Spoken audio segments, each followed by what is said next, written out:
हरे कृष्णा। आज हम सभी श्रवण करेंगे भगवान के वांग्मय विग्रह श्रीमद् भागवतम के अंतर्गत अष्टम स्कंद और 23वां अध्याय 23 चैप्टर और उसमें 22 नंबर श्लोक से 22वें श्लोक से आज हम प्रारंभ करने जा रहे हैं। ओम नमो भगवते वासुदेवाय। ओम नमो भगवते वासुदेवाय। ओम नमो भगवते वासुदेवाय। भगवान ने बलि महाराज जी पर कृपा की, अनुग्रह किया। शुक्राचार्य जी पर भी प्रश्न के रूप में अनुग्रह ही किया कि बताइए बलि महाराज का ऐसा क्या दोष है। हाँ, इस पूरे यज्ञ में उनका क्या दोष रह गया। शुक्राचार्य जी भी बहुत ईमानदारी से कहते हैं कि जहाँ आप ही आ गए वहां क्या दोष रह जाएगा, आपका नाम ही सबसे बड़ा यज्ञ है।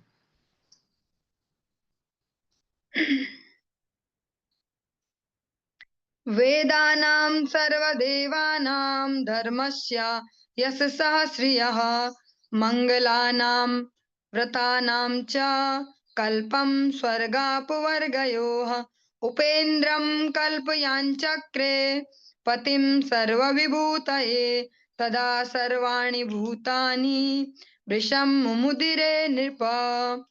हे राजा परीक्षित, ये सुखदेव गोस्वामी जी महाराज परीक्षित को संबोधित करते हुए कह रहे हैं। इंद्र को संपूर्ण ब्रह्मांड का राजा माना जाता था, किंतु ब्रह्मा जी समेत अन्य देवता उपेंद्र, उपेंद्र अर्थात उपेंद्र, इंद्र के छोटे भाई के रूप में भगवान वामन आए, उनका नाम है उपेंद्र।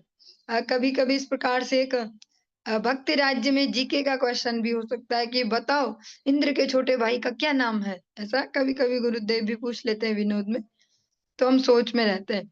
तो उपेंद्र भगवान वामन उनके छोटे भाई के रूप में है।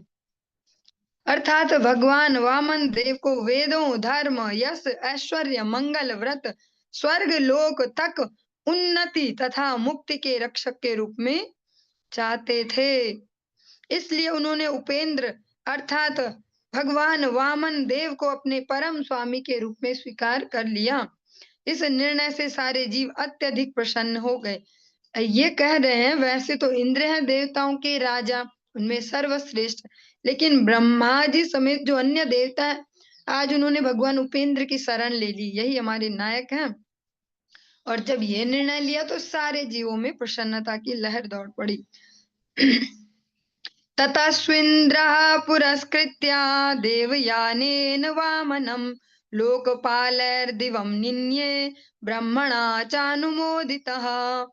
तत्पश्चात स्वर्ग लोकों के सारे प्रधानों सहित स्वर्ग का राजा इंद्र भगवान वामन देव को अपने समक्ष करके ब्रह्मा जी की अनुमति से उन्हें दैवी वायुयान में बैठाकर स्वर्गलोक ले आया। फिर जो इंद्र हैं देवताओं के राजा, आज वे भगवान वामन देव को अपने एक दैवी वायुयान में और ब्रह्मा जी से अनुमति लेके उन्हें स्वर्ग में ला गए। प्राप्य त्रिभुवनं चेन्द्र उपेन्द्र भुजपालितः श्रिया परमया जुष्टो मुमुदे गत साध्वसः। इस प्रकार भगवान वामन देव की बाहुओं से रक्षित होकर स्वर्ग के राजा इंद्र ने तीनों लोकों पर अपना राज्य पुनः स्थापित कर लिया और निर्भय होकर तथा पूर्णतया संतुष्ट होकर वह अपने सर्वाधिक ऐश्वर्यशाली पद पर पुनः प्रतिष्ठित कर दिया गया। ब्रह्मा सर्वः कुमारश्च भृगवाद्या मुनयो नृपा पितरः सर्वभूतानि सिद्धा वैमानिकाश्च ये सुमहित कर्म तद विष्णुर गायन्तः परमद्भुतम् धिष्ण्यानि स्वानि ते जगमुरदितिं च ससंसिरे। ब्रह्मा जी, शिव जी, कार्तिकेय, महर्षि भृगु, अन्य संत, पितृलोक के निवासी जिनको हम पितृगण कहते हैं, तथा सिद्ध लोक के निवासी एवं वायुयान द्वारा बाह्य आकाश की यात्रा करने वाले जीवों के समेत वहां पर उपस्थित सारे लोगों ने भगवान वामन देव की के असामान्य कार्यों की महिमा का गायन किया हे राजन, श्री भगवान का कीर्तन एवं उनकी महिमा का गायन करते हुए वे सभी अपने अपने लोकों को लौट गए। उन्होंने अदिति के पद की भी प्रशंसा की। सबसे महत्वपूर्ण और सबसे सरल साधन है भगवान के नाम, गुण, लीला, धाम, इन सब का वर्णन सुनना और सुनाना। सबसे सरल और सबसे महत्वपूर्ण। सरल बोल के इसकी उपेक्षा नहीं कर सकते कि ऐसे है तो इजी सा। सबसे महत्वपूर्ण और सबसे सरल किन के लिए है? जो शरणागति वाले हृदय वाले, हाँ, और जिनमें शरणागति नहीं, उनके लिए सबसे मुश्किल काम यही है, भगवान का नाम जप करना और भगवान के बारे में सुनना सुनाना। उनको फिर और जो जगत के भौतिक कार्य है ना, जैसे बोलते हैं कि रात दिन एक करना, आकाश तक भी जा सकते हैं, धरती एक कर, आकाश पाताल एक कर सकते हैं, ऐसे जो डायलॉग बोले जाते हैं वे सारे कर लेंगे, दिन रात एक कर लो। पर भगवान के नाम का कीर्तन उनके लिए बहुत मुश्किल सा हो जाएगा, क्योंकि सुकृतवान जन नहीं है, शरणागत जन नहीं है। सबसे जो सरल और सबसे महत्वपूर्ण कार्य है, आज सभी, चाहे वो ब्रह्मा जी हैं, वैष्णवा नाम यथा शंभु हैं, कार्तिकेय हैं, देवताओं के सेनापति, भृगु मुनि हैं, सभी संत जन और पितृलोक के निवासी, जिनको हम बोलते हैं हमारे पितृपुरुष, एवं सिद्ध लोक के निवासी, और जिनको भी ये सुविधा उपलब्ध है या ये क्षमता प्राप्त है कि वो बाह्य आकाशों में, वायुयानों में इधर उधर विचरण कर सकते हैं, वे सभी भी आज सभी ने भगवान की जो ये मम वीर्यवती जो कथाएं, भगवान की ये बहुत सुंदर सुंदर जो क्रियाएं हैं, भगवान की लीलाएं हैं, इन सबका गायन किया और अपने अपने लोगों को लौटने लगे, लौटते चले। अदिति माता के पद की भी प्रशंसा करते हैं कि वाह, धन्य है ऐसी माता जिन्होंने स्वयं भगवान को पुत्र के रूप में प्राप्त कर लिया। सर्वमेतन्याख्यातं भवता कुलनंदन उरुक्रमस्य चरितम श्रोतृणामघमोचनम। हे महाराज परीक्षित, हे अपने वंश के आनंद, मैंने अब तुमसे पूर्ण पुरुषोत्तम भगवान वामन देव के अद्भुत कार्यों के विषय में सारा वर्णन कर दिया है। जो लोग इसे सुनते हैं वे निश्चित रूप से पाप कर्मों के सभी फलों से मुक्त हो जाते हैं। सुखदेव गोस्वामी जी परीक्षित महाराज को कह रहे हैं अपने वंश के आनंद, अपने वंश के कुलंगार नहीं, क्या ऐसी क्रियाएं करे कि सारा वंश ही कलंकित हो जाए।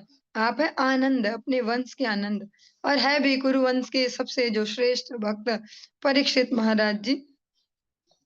वो कहते हैं मैंने आपसे भगवान वामन देव के सारे अद्भुत जो भी लीलाएं उनको वर्णन किया है, और जो भी इस प्रसंग को श्रवण करता वो समस्त पापों से मुक्त हो जाते हैं, क्योंकि भगवान का यश गान श्रवण किया, इससे बढ़िया साबुन और कोई नहीं है। हम साबुनों की भी कंपटीशन देखते हैं इस जगत में, हमारा वाला ज्यादा बेस्ट, हमारे वाला, लेकिन सबसे बेस्ट साबुन भगवान का यश गान श्रवण करना।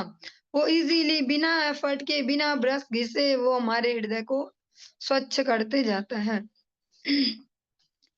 पारम महिम्न उरु विक्रमतो गृणानो यह पार्थिवानि विममे सरजांसि मर्त्यः किम जायमान उत जात उपैति मर्त्य इत्याह मंत्र दृशिः पुरुषस्य यस्य। मरणशील व्यक्ति पूर्ण पुरुषोत्तम भगवान त्रिविक्रम अर्थात श्री विष्णु की महिमा का अंत नहीं पा सकता, जिस प्रकार की वह संपूर्ण पृथ्वी लोक के परमाणुओं की संख्या नहीं जान सकता। भगवान की जो महिमा है उसको एक बहुत सुंदर तुलना दी गई, उपमा दी गई। जैसे हम साइंस में पढ़ते आए कि अणु होते हैं, परमाणु होते हैं, जो कुछ भी जगत में है उसका सबसे सूक्ष्म हिस्सा है परमाणु। सुखदेव गोस्वामी जी कहते हैं जैसे इस जगत में कितने परमाणु हैं इनको कोई गिनती नहीं कर सकता, ऐसे ही भगवान का जो यश है, जो महिमा है, इसका कोई मरणशील व्यक्ति का भी अंत नहीं पा सकता।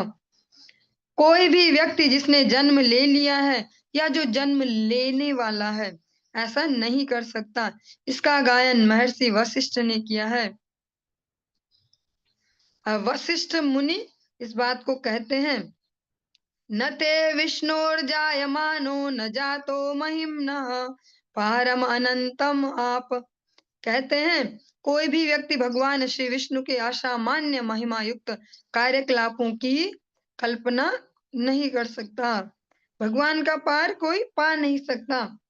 आजकल में गैस इस प्रकार से सोशल मीडिया पे न्यूज़ हाइलाइट हो रही है कि कोई साइंटिस्ट है और उन्होंने पता लगा लिया कि हाँ होते हैं, भगवान होते हैं। भगवान की एग्जिस्टेंस को वो पता लगा रहे हैं। आजकल में ही न्यूज़ चल रही है।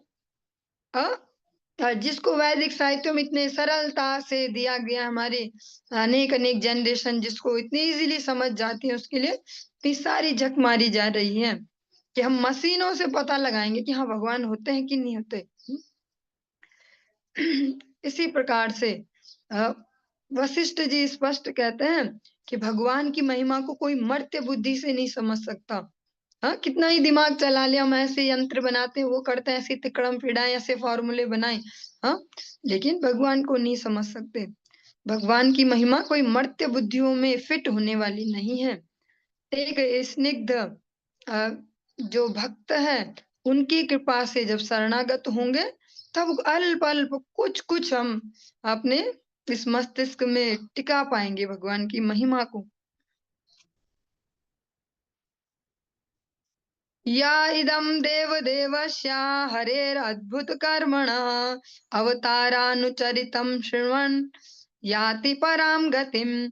यदि कोई पूर्ण पुरुषोत्तम भगवान के विभिन्न अवतारों को असामान्य कार्यकलापों का श्रवण करता है, तो वह निश्चित रूप से स्वर्ग लोक को भेजा जाता है या अपने घर को अर्थात श्री भगवान के धाम को वापस जाता है। जो भगवान के न असामान्य जो कार्यकलाप हैं, लीलाएँ हैं, इनको श्रवण करते हैं, जिस स्वर्ग के लिए इतने यत्न किए जाते हैं, इतना ये करो, वो करो, बहुत सारे पुण्य अर्जित करो।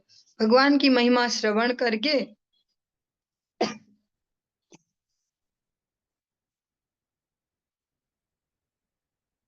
हरि बोल। भगवान की महिमा केवल मात्र श्रवण करने से वो स्वर्ग फ्री में मिल जाता है। और जिसने थोड़ा अच्छे से श्रवण कर लिया, जीवन में धारण कर लिया, तो फिर भगवान का धाम ही प्राप्त हो जाता है।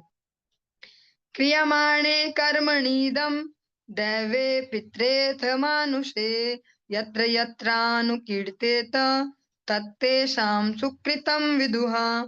जब भी कर्म कांड के दौरान चाहे देवताओं को प्रसन्न करने के लिए या पितृलोक के पितरों को प्रसन्न करने के लिए कोई उत्सव किया जाए या विवाह जैसा सामाजिक कृत्य मनाने के लिए वामन देव के कार्यकलापों का वर्णन हो, तो उस उत्सव को परम मंगलमय समझना चाहिए। स्पष्टतः ये श्रील सुखदेव गोस्वामी जी के वचन हैं कि जो भी हम मंगल कार्य कुछ भी करें, चाहे देवताओं के निमित्त करें, पितरों के लिए करें, अपने जीवन में करें, कुछ भी उत्सव वगैरह ऐसा, तो भगवान का अवश्य उसमें इस गान करना ही चाहिए, जिसको हम सभी मंगल गीत या इस प्रकार से संकीर्तन के रूप में करते हैं। भगवान का अवश्य ही वहाँ पर मंगल गान होना चाहिए, फिर वो कार्य भी शुभ होते हैं, वो सही से संपन्न हो पाते हैं। और इस प्रकार से हमारा जो 23 चैप्टर है, 23वां अध्याय, ये संपूर्ण हुआ और अब हम प्रवेश कर रहे हैं 24वें अध्याय में। और इसमें हम श्रवण करेंगे भगवान के एक और अवतार, भगवान के बहुत ही सुंदर और कह सकते हैं जो दया से भरे भगवान ने जो अवतार लिया है, मत्स्य अवतार को हम इसमें श्रवण करेंगे। श्रीराजोवाच भगवच्छ्रोतुमिच्छामि हरेरद्भुतकर्मणः अवतारकथामाद्यां मायामत्स्य-विडम्बनम्। महाराज परीक्षित ने कहा, पूर्ण पुरुषोत्तम भगवान श्री हरि नित्य ही अपने दिव्य पद पर स्थित हैं, फिर भी वे इस भौतिक जगत में अवतरित होते हैं और विभिन्न रूपों में अपने आप को प्रकट करते हैं। उनका पहला अवतार एक बड़ी मछली के रूप में हुआ। हे सर्वाधिक शक्तिमान श्रील सुखदेव गोस्वामी, मैं आपसे उस मत्स्यावतार की लीलाएं सुनने का इच्छुक हूँ। श्रवण तो सारे किए ही हैं परीक्षित महाराज जी ने, और आज उन्हें फिर से रिवाइज करने का मौका मिल गया। जीवन की इतनी बड़ी संकट की घड़ी है, हमारे हिसाब से, हमारे एंगल से देखें कि अब तो शरीर छूटने ही वाला है, और अब तो बहुत कम दिन भी रह गए होंगे अष्टम स्कंद तक पहुंचते पहुंचते।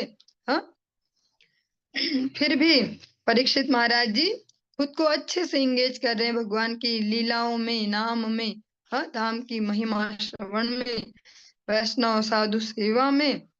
और इसके अंतर्गत ही एक और प्रश्न करते हैं कि भगवान का जो पहला अवतार एक बड़ी सी मछली के रूप में हुआ है, और मैं सुनना चाहता हूँ कि ये मत्स्य अवतार में क्या क्या लीलाएं हुई हैं, कैसी ये लीला है मत्स्य अवतार की। सर्वाधिक शक्तिमान, सुखदेव गोस्वामी जी को कह रहे हैं सर्वाधिक शक्तिमान। वो कोई बॉडी बिल्डर या इस प्रकार के कोई पहलवान तो नहीं थे। फिर सर्वाधिक शक्तिमान क्यों? सर्वाधिक शक्तिमान वास्तव में वही है जिसका अपनी इंद्रियों पर संयम है और जिसकी इंद्रियां भगवत सेवा में नियुक्त हैं। यदर्थ मद धात रूपम मात्स्यम लोक जुगुप्सितम तमः प्रकृति दुर्मर्षम कर्म ग्रस्त इवेश्वरः एतन्नो भगवन् सर्वं यथा वद वक्तुमर्हसि उत्तम श्लोक चरितम सर्वलोक सुखावहम। किस कारण से श्री भगवान ने कर्म नियम के अंतर्गत विविध रूप धारण करने वाले सामान्य जीव की भांति गर्हित, मतलब ऐसे नेग्लेजिबल, तुच्छ, ऐसे मछली का रूप स्वीकार किया। मछली का रूप निश्चित रूप से गर्हित एवं घोर पीड़ा से भरा होता है। हे प्रभु, इस अवतार का क्या प्रयोजन था?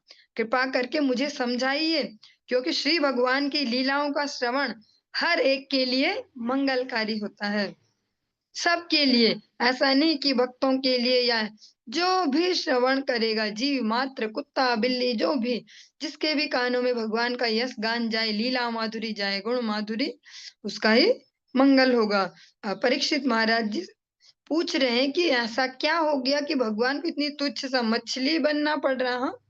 ऐसी कौन सी कारण है कि जो जीव है वे तो अपने कर्म फलों से बंध के ऐसा बनते हैं ना, कभी कुत्ता बिल्ली, कभी कुछ कुछ, पर भगवान आज ऐसे ही लोगों की तरह मछली क्यों बने हैं? जरा मैं श्रवण करना चाहता हूँ। श्रीलसूत उवाच इत्युक्तो विष्णुरातेन वा भगवान् वादरायणिः उवाच चरितं विष्णुर्मत्स्य रूपेण यत्कृतम्। श्रीलसूत गोस्वामी ने कहा, जब राजा परीक्षित ने श्रील सुखदेव गोस्वामी से इस प्रकार जिज्ञासा प्रकट की, तो उन महान शक्तिशाली साधु पुरुष ने श्री भगवान के मत्स्यावतार की लीलाओं का वर्णन करना प्रारंभ किया। श्री शुक उवाच गो विप्रसुर साधूनां छन्दसामपि चेश्वरः रक्षामिच्छस्तनुर्धत्ते धर्मस्यार्थस्य च वही। श्रील सुखदेव गोस्वामी ने कहा, हे राजन, गायों, ब्राह्मणों, देवताओं, भक्तों, वैदिक साहित्य, धार्मिक सिद्धांतों तथा जीवन के उद्देश्य को पूरा करने वाले नियमों की रक्षा करने के लिए श्री भगवान अवतरित होते हैं। स्पेशली ये कैटेगरी बताई गई जिनके लिए स्पेशली भगवान आते हैं। गायों के लिए, ब्राह्मणों के लिए, जो ब्राह्मण कल्चर को फॉलो कर रहे हैं, जो ब्राह्मण कह सकते हैं स्वभाव को धारण किए हैं, देवताओं के लिए, भक्तों के लिए, वैदिक साहित्य के लिए, धार्मिक सिद्धांतों के लिए और जीवन के उद्देश्य को पूर्ण करने के लिए जो सहायक नियम है, उनकी रक्षा के लिए श्री भगवान अवतरित होते हैं।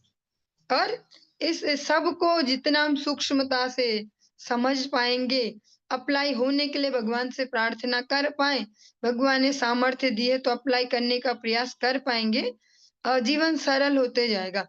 जितना इस सब से दूर जा रहा है मानव का जीवन, उतना ही वो परेशान है। जैसे थोड़े से डिफरेंट डिफरेंट एग्जाम्पल हैं। अभी जिसके इसके पास भी अपने अपने घर हैं, थोड़ा थोड़ा जगह होगी, लेकिन अब कोई हम में से, चाहे वो इंक्लूडेड मी, हम सभी कभी इस प्रकार से विचार नहीं करते कि एक गाय होनी चाहिए घर में। मतलब उसको एक आफ़त का ही रूप दे दिया गया, 1-2 जनरेशन से उसको आफ़त बना दिया गया कि निपट जाए तो ठीक है, बेच दो और शांति से रहो। जितना हम ऐसे सोच रहे हैं, जितना हम ऐसे शांति चाह रहे हैं ज़िंदगी में, मिट्टी के घर थे तो फर्श वैसा हो जाए और उसमें भी टाइल्स और ये वो, तो शांति से रहेंगे, झंझट नहीं धूल-धाल की। अ, अभी ये कोई टोंटिंग या इस प्रकार से नहीं कहा जा रहा।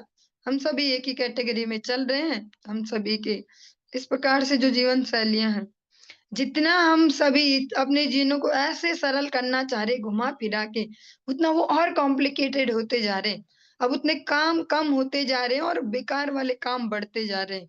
मेंटल ज टाइम तो है, पर टाइम फिर भी नहीं है। दिमाग वैसे तो खाली है, काम है नहीं, पर फिर भी दिमाग में कुछ न कुछ भरा ही रहता है रात-दिन।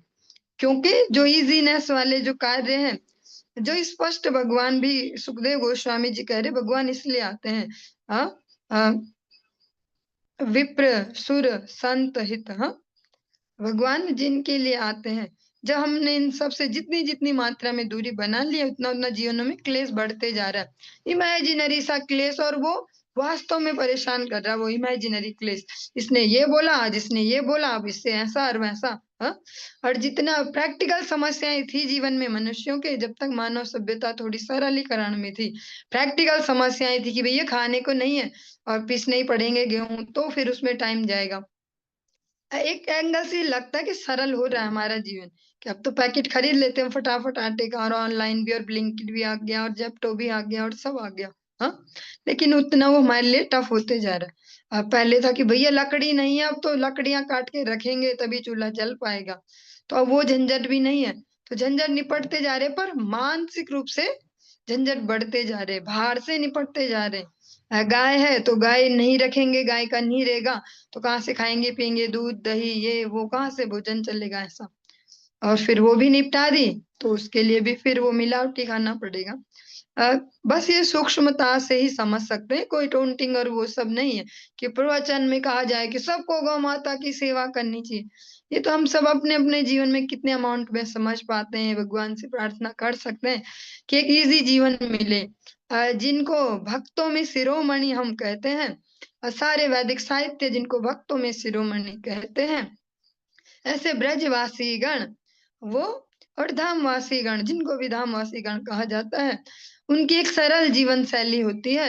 इसीलिए भगवान को इतना सेंटर में रख पाते हैं जीवन के, उनके इतने झमेले नहीं थे। एक सरल जीवन को जीते-जीते भगवान को भी स्मरण रखें और धीरे-धीरे मानव सभ्यता में जो बहुत ही हाई-टेक होती जा रही है, इसमें अब आने वाले समय में ये होते भी जा रहा है और होगा भी। अब फिर से एक रिवर्स चेंज आएगा कि जो ज़्यादा इंटेलेक्चुअल हैं, अब वो देखिए प्रकृति के आस-पास रहेंगे, सोलर एनर्जी चलेगी, भैया ये वाली नहीं इलेक्ट्रिक नहीं पकाएँगे हम ऐसा नहीं। वो वापस से रिवर्स होगा, क्योंकि वास्तव में चित्त की शांति जिसको चाहिए, वो सरलता को तो जीवन में लाना ही होगा। वो जो ब्रज गोपियाँ हैं, जो सर्वश्रेष्ठ भक्तों में जिनकी गिनती होती है, स्वयं श्रीमती राधिका रानी, हाँ? गोविंद मोहिनी राधा गोविंदानंदिनी गोविंद सर्वस्व सार कांता शिरोमणि वे स्वयं इस इजी वाली लाइफ स्टाइल को मेंटेन करती हैं। वो तो समस्त दैवी जो राज्य हैं उसकी भी सर्वश्रेष्ठ हैं, आराध्या हैं, भगवान की भी पूज्य हैं। फिर भी सरल सी जीवन शैली को मेंटेन करती हैं ऐसे गौ पालन, कृषि करना और उसमें जो समय मिले उसको ही अपनी जीवन शैली को भगवान की सेवा के निमित्त बनाना। सरलता से जल भरने जाओ, चूल्हे में लकड़ियाँ लगाओ, फिर भगवान के लिए भोग बनाओ, ऐसे सरल-सरल जीवन शैली। एक तो है कि केवल इस सब को भगवान की लीलाओं को हम आध्यात्मिक एंगल से देखें, अच्छा ऐसे-ऐसे होता है, ऐसे-ऐसे होता है। एक है कि थोड़ा वास्तव में इंटेलेक्चुअल हों बुद्धि पे थोड़ा-थोड़ा जोर डालते जाएँ, तो सरल जीवन शैली भगवान के पास ले जाती है। जो प्रकृति है, ये प्रकृति भगवान का प्रथम विस्तार है, भगवान की शक्ति है।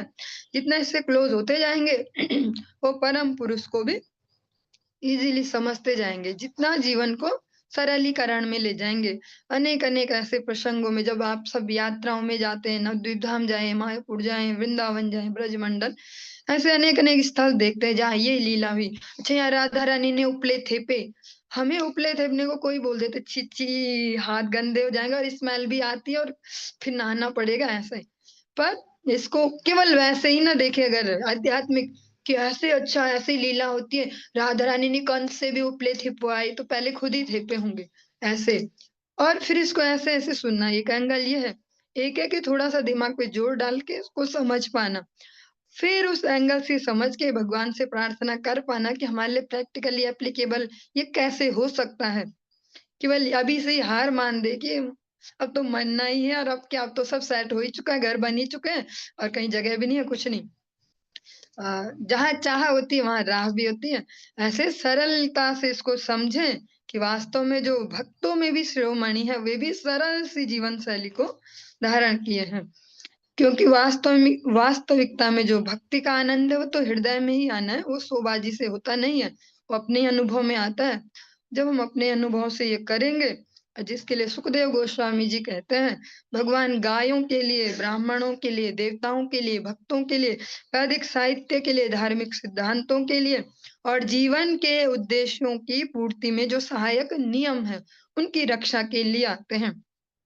जितना इनको आराम से समझते जाएंगे, सरल बुद्धि करके इनको समझ पाए, उतना सरलता जीवन में आते जाएगी कि बस इतना ही बहुत होता है भगवान की प्रसन्नता के लिए। यही और जो ये संस्कृति है, गाय, ब्राह्मण, भक्त, साहित्य, वैदिक साहित्य, भगवान के द्वारा दिए गए नियम, इनको अगर फॉलो करते जाएं, इस और थोड़ा सा दिमाग चलाएं, जिस दिमाग को हम अभी भौतिक जगत में दौड़ाते हैं, ऐसे वैसे वैसे इन्वेस्टमेंट वहां, उससे ऐसे बातचीत करेंगे, ये काम फिट हो जाएगा, ऐसा उसको अगर इस फील्ड में दौड़ाएंगे तो इजीनेस आएगी जीवन में और सरलता से भक्ति का वास्तविक सुख ले पाएंगे। उच्चावचेषु भूतेषु चरन् वायुरिवेश्वरः नोच्चावचत्वं भजते निर्गुणत्वा धियो गुणः। यद्यपि पूर्ण पुरुषोत्तम भगवान कभी मनुष्य रूप में और कभी निम्न पशु के रूप में प्रकट होते हैं, किंतु वे विभिन्न प्रकार के वायुमंडल में से गुजरने वाली वायु की तरह प्रकृति से सदैव परे रहते हैं। प्रकृति के भौतिक गुणों से परे रहने के कारण वे उच्च तथा निम्न रूपों से प्रभावित नहीं होते हैं। भगवान का यहाँ पर वर्णन कर रहे हैं सुखदेव गोस्वामी जी। यद्यपि जो पूर्ण पुरुषोत्तम भगवान है, वे भी इन अलग अलग स्वरूपों से गुजरते हैं, कभी मनुष्य के रूप में, कभी अलग अलग पशु इन शरीरों में जाते हैं, किंतु वे भौतिक प्रकृति के गुणों से प्रभावित नहीं होते। भगवान अगर मछली होके आए हैं तो भगवान मछली ईगो में नहीं जी रहे, अब कि मैं मछली हूँ, मेरा सुख यही है, यहाँ तैरना, आराम से ये खाना वो खाना। भगवान फिर भी भगवान है, भगवान फिर भी चेतन है, उन्हें पता है मैं भगवान हूँ। वो हम जैसे नहीं है कि अगर अभी जिस बॉडी में जाएंगे वही बन जाएंगे। हाँ, जैसा आपने सबने प्रसंग श्रवण भी किया, इसी भागवत जी में कहीं पर दृष्टांत में कहा भी जाता है कि देवताओं के राजा इंद्र एक बार सुअर शरीर में पहुंच गए, कोई कर्म फल है, और फिर वो वहां ठाड़ से रह रहे हैं, जो गंदगी में जैसे रहते हैं सुअर, उनको बुलाने अन्य देवता आते कि भैया चलो हो गया टाइम पूरा, आप देवराज चलो अपनी गद्दी पे। बोलते नहीं नहीं, मैं तो एक सुकर हूँ और मेरा तो यही आनंद है, नाली में ही मेरा सारा सुख है। ऐसा भगवान के साथ नहीं होता है। तो भगवान को स्मृति विभ्रम नहीं होता है, कभी भी भगवान भगवान ही रहते हैं, भौतिक प्रकृति के गुणों से प्रभावित नहीं होते। और इसी बात को श्रीमद् भगवद गीता जब सपोर्ट करती है, अवजानन्ति माम मूढ़ा मानुषीम तनुमाश्रिता परम भावम विजानन्तो मम भूत महेश्वरम। भगवान कहते जो मूढ़ हैं, अल्प ज्ञानी है, वो मुझ में ईश्वर बुद्धि करते हैं। मानुषीम तनुमाश्रितम, वो समझते हैं मुझे कि मैं उनके ही जैसा हूँ। जैसा आजकल के सुकॉल्ड बहुत ही इंटेलेक्चुअल, बहुत ही अध्यात्मवादी, जो जो भी कह सकते हैं, कहते हैं कि हम भी राम कृष्ण बन सकते हैं, हम भी अच्छे कर्म करेंगे, राम बन जाएंगे एक दिन, हम भी कृष्ण बन सकते हैं। क्या इतना योग सिद्धि कर लो, ये कर लो, वो कर लो, सद्गुण विकसित करो, पराक्रम दिखाओ, हम भी राम बनेंगे, हम भी कृष्ण बनेंगे। हाँ, उनके लिए भगवान श्री कृष्ण भगवत गीता में स्पष्ट कह रहे अवजानान्ति माम मूढ़ा मानुषीम तनुमाश्रितम। वो मूढ़, वो अल्प ज्ञानी मुझे ऐसा सामान्य मनुष्य समझते अपने जैसा भौतिक। परम भावम विजानंतो मम भूत महेश्वरम। मैं सभी भूतों का, भूत मीन्स जीवात्माएं। एक भूत तो हम वो जो वैसा वाला भूत कहते हैं डरावने, वो अलग हो गया। भूत शब्द का यूज है जीवात्माओं के लिए। मम भूत महेश्वरम, जो मुझे समस्त जीवात्माओं का स्वामी समझते हैं वही वास्तव में बुद्धिमान है। जो अल्प ज्ञानी है वे मुझे सामान्य मनुष्य अपने जैसा ऐसा समझते हैं। आसीदतीत कल्पान्ते ब्रह्म ब्राह्मो नैमित्तिको लयः समुद्रोप समुद्रोपप्लुतास्तत्र लोका भूरादयो नृप। हे राजा परीक्षित, विगत कल्प के अंत में ब्रह्मा का दिन समाप्त होने पर चूंकि ब्रह्मा रात्रि में सो जाते हैं, अतः प्रलय आ गई और तीनों लोक समुद्र के जल से आप्लावित हो गए। काले नागत निद्रस्या धातुः शिशै शिशैशोर्बली मुखतो निश्रितान् वेदान् हयग्रीवो अंतिके अहरत। ब्रह्मा का दिन समाप्त होने पर जब ब्रह्मा को नींद आने लगी और वे लेटने की इच्छा करने लगे, तब उस समय उनके मुख से वेद निकल रहे थे। तभी हयग्रीव नामक एक बड़े राक्षस ने उस वैदिक ज्ञान को चुरा लिया। एक एक हयग्रीव भगवान के अवतार भी हैं और एक ये असुर भी हैं। ये कभी कभी कंफ्यूजन हो सकता है कि हयग्रीव होता क्या है, तो एक असुर का भी नाम है और भगवान का एक अवतार भी है। ज्ञात्वा तद दानवेन्द्रस्य हयग्रीवस्य चेष्टितं दधार सफरी रूपम भगवान हरिरीश्वरः। यह जानकर कि यह महान कार्य, यहाँ पर महान का मतलब बहुत बढ़िया वाला महान नहीं है, इससे पहले भी आप अनेक बार श्रवण कर चुके हैं। साहित्यिक भाषा में महान मीन बहुत बड़ा सा कुछ, बड़ा सा ऐसे कुछ पावरफुल सा, या से बहुत बड़ी बात हो गई जैसे। यह कार्य महान असुर है ग्रीव ने किया है। तो यहाँ पर महान असुर नहीं है वो, कि बहुत बढ़िया असुर है, बहुत भीषण, जो कह सकते हैं पावरफुल ऐसा। सर्व ऐश्वर्यशाली पूर्ण पुरुषोत्तम भगवान श्री हरि ने मछली का रूप धारण किया और उस असुर को मारकर वेदों को बचाया। भगवान ने यहाँ पर मत्स्य अवतार ग्रहण किया और वेदों की रक्षा की। तत्र राजा ऋषिः कश्चित् कश्चिन्नाम्ना सत्यव्रतो महान् नारायण परो अतपत् तपसा सलिलाशनः। चाक्षुष मनवंतर में सत्यव्रत नामक एक महान राजा हुआ जो पूर्ण पुरुषोत्तम भगवान का महान भक्त था। सत्यव्रत ने केवल जलपान के द्वारा जीवन को बनाए रखकर तपस्या की। और जो हम अलग अलग टाइम पीरियड सुनते हैं, मनवंतर युग, ये भगवान के असंख्य अवतार हैं। कोई मनवंतरावतार, कोई युगावतार, ऐसे अलग अलग प्रकार से गुणावतार, अंशावतार से अलग अलग से भगवान के असंख्य अवतार हैं। और यही जो मीन अवतार है, एक बार तो भगवान ने वेदों की रक्षा के लिए ग्रहण किया और एक बार चाक्षुष मनवंतर में सत्यव्रत नाम के जो राजा हैं उनसे यह अवतार जुड़ा है। उन्होंने भगवान की ऐसी तपस्या की कि केवल जल पीकर रहे। हाँ, और भगवान वराह देव के भी जैसे हम दो प्रकार से अवतार श्रवण करते हैं, ऐसे ही जो ये मत्स्य अवतार है ये भी दो प्रकार से हुए हैं। यो अशावस्मिन् महाकल्पे तनया सा विश्वस्वतः श्राद्ध देव इति ख्यातो मनुत्वे हरिणार्पितः। इस कल्प में मीन्स जो अभी चल रहा है हमारा वाला, राजा सत्यव्रत बाद में सूर्य लोक के राजा विविश्वान का पुत्र बना और श्राद्ध देव के नाम से विख्यात हुआ। पूर्ण पुरुषोत्तम भगवान की कृपा से उसे मनु का पद प्राप्त हुआ, जिनको श्राद्ध देव मनु हम कहते हैं। एकदा कृतमालायां कुर्वतो जलतर्पणं तस्यांजल्युदके काचित् पर्येकाभ्यपद्यत। एक दिन जब राजा सत्यव्रत कृतमाला नदी के तट पर जल का तर्पण करके तपस्या कर रहा था, तब उसकी अंजलि में कि अंजलि के जल में एक छोटी सी मछली प्रकट हुई। अंजलि में ये ऐसे हाथों में अंजलि में छोटी सी मछली आ गई। कृतमाला नदी में जब वो तर्पण कर रहे थे। सत्यव्रतो अंजलि गताम सहतो येन भारत उत्सर्ज नदी तो ये सफरीम द्रविड़ेश्वर। हे भरतवंशी राजा परीक्षित, द्रविड़ देश के राजा सत्यव्रत ने अपनी अंजलि के जल के साथ ही उस मछली को नदी के जल में फेंक दिया।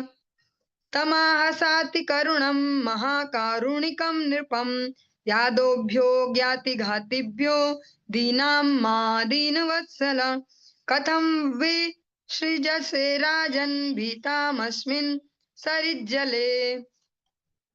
उस बेचारी छोटी मछली ने अत्यंत कृपालु राजा सत्यव्रत से करुणापूर्ण स्वर में कहा, हे दीनों के रक्षक राजा, आप मुझे नदी के जल में क्यों फेंक रहे हैं? वहां पर अन्य जलचर प्राणी हैं, वे मुझे मार सकते हैं, मैं उनसे बहुत भयभीत हूँ। छोटी सी मछली करुण स्वर में बोलती है कि हे राजा, आप इतने दयालु हो, फिर भी मुझे इस नदी में क्यों फेंक रहे हो? इतने बड़े बड़े और जलचर हैं, ये मुझे खा सकते हैं, मुझे इनसे भय है। और बहुत सुंदर सा मत्स्य पुराण का ही यहाँ पर एक श्लोक दिया गया, हम श्रवण करते चलेंगे। अनंत शक्तिर भगवान मत्स्य रूपी जनार्दन क्रीडार्थम याचयामास स्वयं सत्यव्रतम नृपम। बहुत सुंदर सी यहाँ पर बात कहते हैं, भगवान की जो लीला माधुरी है अत्यंत मधुर ही है। कोई भी क्रिया हमें गलत फहमी में डाल सकती है और हमें होशियारी से भी चलना है कि गलत फहमी में नहीं घुसना। भगवान इतने शक्तिशाली हैं, उनमें अनंत शक्ति है। हमने अनेक अनेक प्रसंगों में भगवान की शक्ति को श्रवण किया और अगर कहें तो स्पष्टतया समुद्र मंथन में तो बहुत ही अच्छे लेवल पर श्रवण किया कि सब कुछ भगवान ने ही किया, उसमें सब कुछ, चाहे वो सांप लाना है, पर्वत लाना है, उसको बिठाना है, फिर उसको स्थिर रखना हो, लास्ट में मंथन भी स्वयं ही कर डाला, सब भगवान ने ही किया। हाँ? ऐसे जो परम अनंत शक्तिमान जो भगवान है, आज उन्होंने लीला के लिए, अपने भक्त पे अनुग्रह के लिए सत्यव्रत राजा से रक्षा की याचना करे, मेरी रक्षा करो, मुझे बहुत डर लग रहा है, ये मुझे खा जाएंगे मगरमच्छ, बड़ी मछलियां, मेरी रक्षा करो। ऐसे भगवान भी आज रक्षा की याचना करते हैं, ये मत्स्य पुराण में कहा गया। तमात्मनो अनुग्रहार्थम प्रीत्या मत्स्यवर वपुर्धरम अजानन रक्षणार्थाय सफर्याः समनो दधे। राजा सत्यव्रत ने यह न जानते हुए कि यह मछली पूर्ण पुरुषोत्तम भगवान है, अपनी प्रसन्नता के लिए सहर्ष उस मछली को संरक्षण प्रदान करने का निर्णय लिया। वो ये नहीं जानते कि ये भगवान है, लेकिन साथ में एक अज्ञात सुकृति, यहाँ पर शब्द यूज किया गया अज्ञात सुकृति, जो सदय हृदय वाले होते हैं, जो भगवान की भक्ति से स्निग्ध जो हृदय होता है, उसमें वास्तव में करुणा होती है स्वयं से, उन्हें नौटंकी नहीं करनी होती करुणा की। अर्जुन को देखते हैं, अर्जुन के साथ बचपन से क्या क्या हो चुका है और क्लियर है कि किस किस ने किया है, उन पे ही आज वो दया कर रहे हैं। जब देख रहे अरे ये मारे जाएंगे, नहीं नहीं नहीं, मेरा तो गांडी भी छूट रहा, मैं भीख मांग के खा लूंगा, मैं जंगल चला जाता हूँ, मैं सन्यासी हो जाता हूँ, भिखारी हो जाता हूँ, सन्यासी हो जाता हूँ, यहाँ तक अर्जुन करने को तैयार। वो इसलिए नहीं है कि उनमें स्किल नहीं है, वो तो है, पर भगवान की भक्ति से कोमलता आ जाती है हृदय में, बस वो दयालु हृदय सा हो जाता है। इसलिए भगवान भी साथ साथ चलते रहते हैं कि बेटा कब क्या डिसीजन लेगा देखना पड़ेगा, मुझे साथ साथ चलना पड़ेगा। और अनेक भक्तों के जीवन में फिर भगवान ऐसे सीन लाते हैं जहाँ उनकी करुणा फिर पीछे छोड़नी पड़ती है, वरना अगर करुणा से ही डिसीजन लेने लगे तो डूब जाए, है ना। ऐसे ही जो अज्ञात सुकृति है राजा सत्यव्रत की भी है, भगवान के भक्त हैं, अतः उनमें खुद से ऐसा आया कि चलो इसकी रक्षा की जाए। तस्यादीनतरं वाक्यम् अश्रुत्य स महीपतिः कलशाप्सु निधायेनां दयालुर्निन्याश्रमम्। उस मछली के कारुणिक शब्दों से प्रभावित होकर उस दयालु राजा ने उस मछली को एक जल पात्र में रख लिया और उसे अपने घर ले आया। सा तु तत्र करात्रेण वर्धमाना कमण्डल अलब्ध्वात्मावकाशं वा इदमाह महीपतिम्। किंतु मछली एक ही रात में इतनी बड़ी हो गई कि उसे उस जल पात्र में अपना शरीर इधर उधर घुमाने में कठिनाई होने लगी। वो हिलडुल नहीं पा रही, अब ऐसे ऐसे जगह कम पड़ रही है मुड़ने के लिए। तब उसने राजा से इस प्रकार कहा, ना हम कमंडलावस्मिन कृच्छम वस्तुमिहोत्सहे कल्पयोकः सुविपुलम यत्राहम निवसे सुखम। हे मेरे प्रिय राजा, मैं इस जल पात्र में इतनी कठिनाई से रहना पसंद नहीं करती हूँ। अतः कृपा करके इससे अच्छा जलाशय ढूंढे जहां मैं सुखपूर्वक रह सकूं। यहाँ तो मुड़ने में भी परेशानी है, इधर उधर पलटने में भी। हाँ, मेरे लिए कुछ अच्छा सा कोई जलाशय ढूंढो जहां मैं आराम से रह सकूं। स एनाम तत् आदाय न्यधादौ न्यधादौदच्चनोदके तत्र क्षिप्ता मुहूर्तेन हस्तत्रयमवर्धत। तत्पश्चात राजा ने उस मछली को जल पात्र से निकालकर एक विशाल कुएं में डाल दिया, किंतु वह मछली एक क्षण में ही बढ़कर 3 हाथ की हो गई। जैसे ही वहां डाला, आप सभी ने श्रवण भी किया होगा अनेक प्रसंगों में। वो मछली फिर बड़ी हो गई, 3 हाथ की हो गई। नाम एतदलं राजन् सुखं वस्तुमुदच्छनं पृथु देहि पदं मह्यं यत्त्वाहं शरणं गता। तब मछली ने कहा, हे राजा, यह जलाशय मेरे सुखमय निवास के लिए उपयुक्त नहीं है। कृपया मुझे और अधिक विस्तृत जलाशय प्रदान करें, क्योंकि मैं आपकी शरण में आई हूँ। मछली भी कह रही है कि मैं आपकी शरण में आई हूँ। तत आदाय साराज्ञा क्षिप्ता राजन् सरोवरे तदा वृत्त्यात्मना सोऽयं महामीनो अन्ववर्धत। हे महाराज परीक्षित, राजा ने उस मछली को कुएं से निकाला और उसे एक झील में डाल दिया। किंतु तब उस मछली ने जल के विस्तार से भी अधिक विशाल रूप धारण कर लिया। वो और बड़ी हो गई, जैसे झील में डाला वो उससे भी बड़ी हो गई। न तन्मे स्वस्तये राजन्नुदकं सलिलौकशः निधेहि रक्षा योगेन हृदय मामो विदाशिनी। तब मछली ने कहा, हे राजन, मैं विराट जलचर हूँ, मैं बड़ा जलचर हूँ, और यह जल मेरे लिए तनिक भी उपयुक्त नहीं है, मेरे लिए ठीक नहीं है ये। अब कृपा करके मुझे बचाने का कोई और उपाय ढूंढ निकालिए। अच्छा हो यदि आप मुझे ऐसी झील के जल में रखे जो कभी ना घटे। ऐसी जगह डालो जब पानी कम ना हो कभी भी मेरे लिए। इत्युक्तः सो अनयन् मत्स्यं तत्र तत्राविदाशिनी जलाशये असम्मितं तं समुद्रे प्राक्षिपध्यशम्। इस प्रकार प्रार्थना किए जाने पर राजा सत्यव्रत उस मछली को जल के सबसे बड़े आगार में ले आया, किंतु जब वह भी अपर्याप्त सिद्ध हुआ तो राजा ने अंत में उस मछली को समुद्र में डाल दिया। क्षिप्यमाणस्तमाहेद मिहं मां मकरादयः अदन्त्यति बलावीर मां निहोत्स्रष्टुमर्हसि। समुद्र में फेंके जाते समय मछली ने राजा सत्यव्रत से कहा, हे वीर, इस जल में अत्यंत शक्तिशाली एवं घातक मगर हैं जो मुझे खा जाएंगे, अतः तुम्हें मुझे इस स्थान में नहीं डालना चाहिए। सत्यव्रत महाराज के धैर्य की भी यहाँ पे एक टाइप से परीक्षा ही चल रही है। हमारे साथ कोई कुछ ऐसा करे तो बोल ही देंगे, क्या है, बहुत परेशान कर दिया, कचर कचर कचर कचर बार बार। हाँ, एक बार में ही पूरा नहीं हो रहा है ऐसे। भगवान इस प्रकार से कहते हैं, अब जब समुद्र में ही फेंक दिया फाइनली, कहते हैं यहाँ तो ये सब मुझे खा जाएंगे, मुझे यहाँ नहीं डालना चाहिए था आपको। एवं विमोहितस्तेन वदतावल्गुभारतीं तमाह को भवानस्मान् मत्स्य रूपेण मोहयन्। मत्स्य रूप पूर्ण पुरुषोत्तम भगवान ने इन मधुर वचन भगवान से इन मधुर वचनों को सुनकर मोहित हुए राजा ने पूछा, आप कौन हैं? आप तो हम सबको मोहित कर रहे हैं। वो भगवान की वाणी से परेशान नहीं हो रहे, क्योंकि भगवान भौतिक नहीं है हम जैसे। वे मुग्ध ही हो रहे हैं भगवान की वाणी से और कहते हैं, आप हैं कौन जो हम सभी को मोहित किए जा रहे हैं।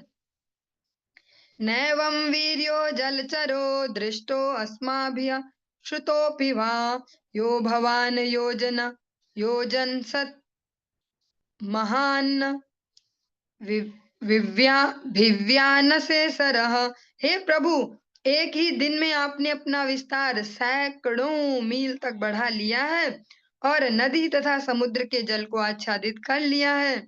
इससे पहले मैंने न तो ऐसा जलचर पशु देखा था और न ही सुना था।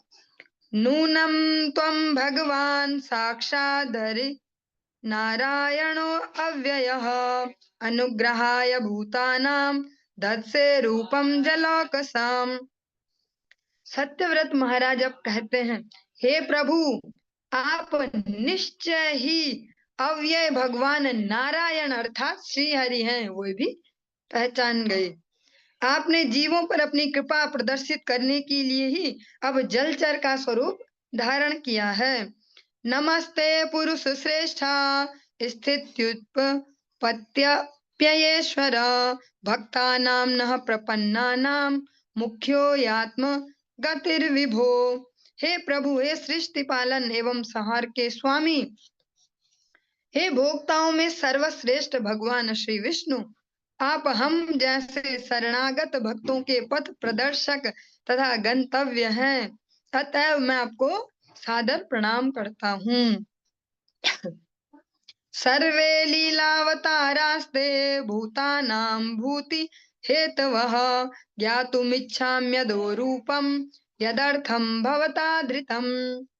आपकी सारी लीलाएं तथा अवतार निश्चय ही समस्त जीवों के कल्याण के लिए होते हैं। अतएव हे प्रभु, मैं वह प्रयोजन जानना चाहता हूँ जिसके लिए आपने यह मत्स्य रूप धारण किया है।